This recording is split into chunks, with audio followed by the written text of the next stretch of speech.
Bonjour à tous et bienvenue, d'abord en français, mais je vais tout de suite passer à l'anglais puisque ce colloque accueille un certain nombre de participants anglophones et comme je pense vous l'aurez compris, va se dérouler entièrement en anglais.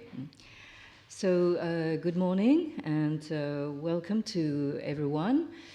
It is my great honor and pleasure to welcome a number of eminent scholars from India, from the United States, from Great Britain, as well as some close colleagues from Paris, to this one-day conference at Collège de France entitled India-China, Intersecting Universalities.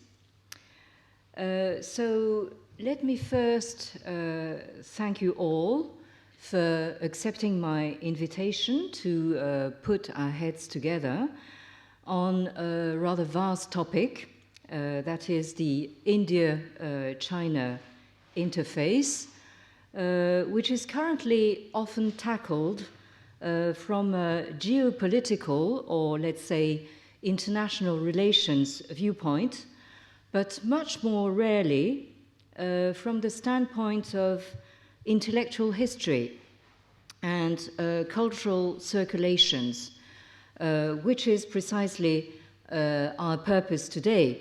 And I must say that although it might sound a bit idealistic, to organize this kind of conference on the Indo-China interface, I'm deeply convinced that it's necessary for us academics to do so because whenever I circulate in both countries, whether it be in India or in China, I'm quite appalled to discover, how ignorant these two countries are of each other.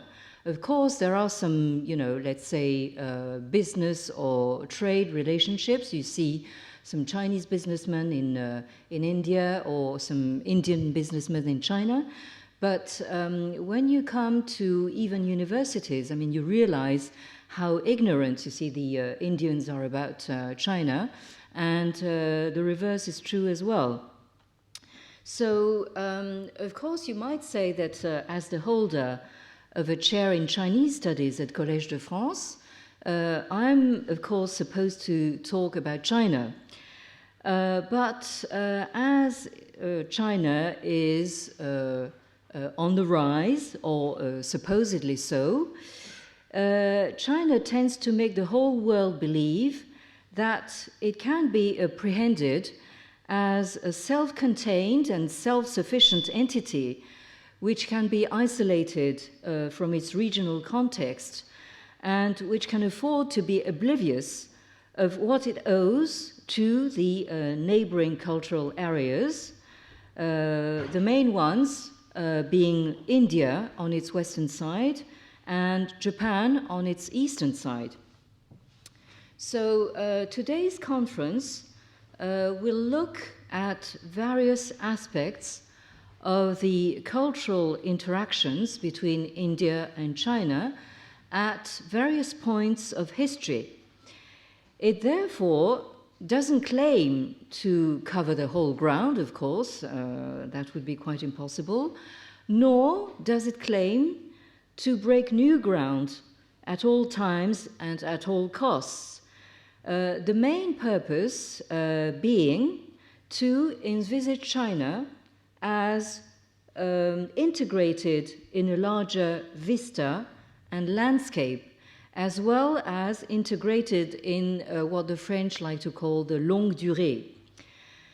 So the 8 presentations of today will be roughly distributed into 2 large periods. So the 4 presentations in the morning will deal with the period running from the early centuries of the Christian era, that is, when Indian Buddhism started seeping onto Chinese soil, down to early Tang times, that is the 7th, 8th centuries of the Christian era, when Buddhism can be said to be, in a way, overhauled from India to China.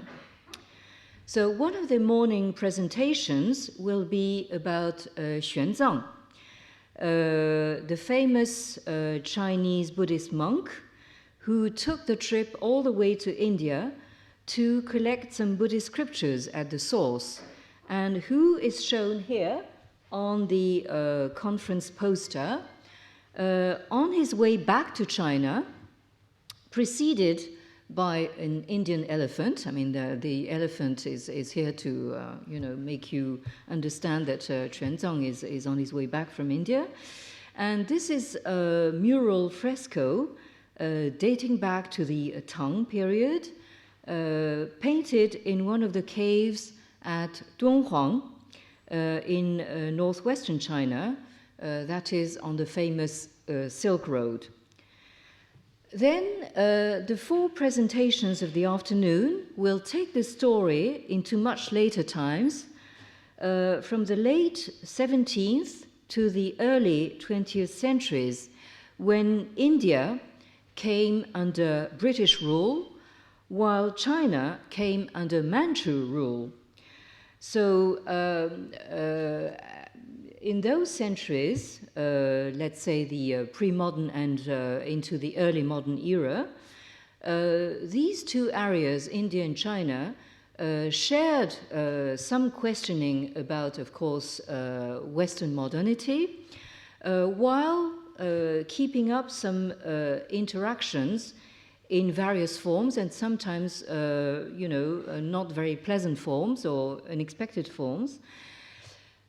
So I think, I'll stop here my general presentation, but I would address my special thanks to the Fondation Hugo du Collège de France for its financial support, to Mr. Sanchit Kumar, who is sitting here, for his help in the scientific organization of this conference, and to Madame Sophie Bosser, whom you may have seen in the, at the reception, for her efficient management of the infrastructure that made this conference at all possible and running smoothly, at least so far. So thank you for your attention. Thank you for being here on this nice, cooler day. And I first open the floor to Madame Béatrice Laridon, who is assistant professor at the University of Paris, Diderot. Whose title is quoting the Confucian Analects, in Chinese, the Lieu, in defense of Indian Buddhism, an exegetical study of Confucius' utterances in the Mozi Li Huolun.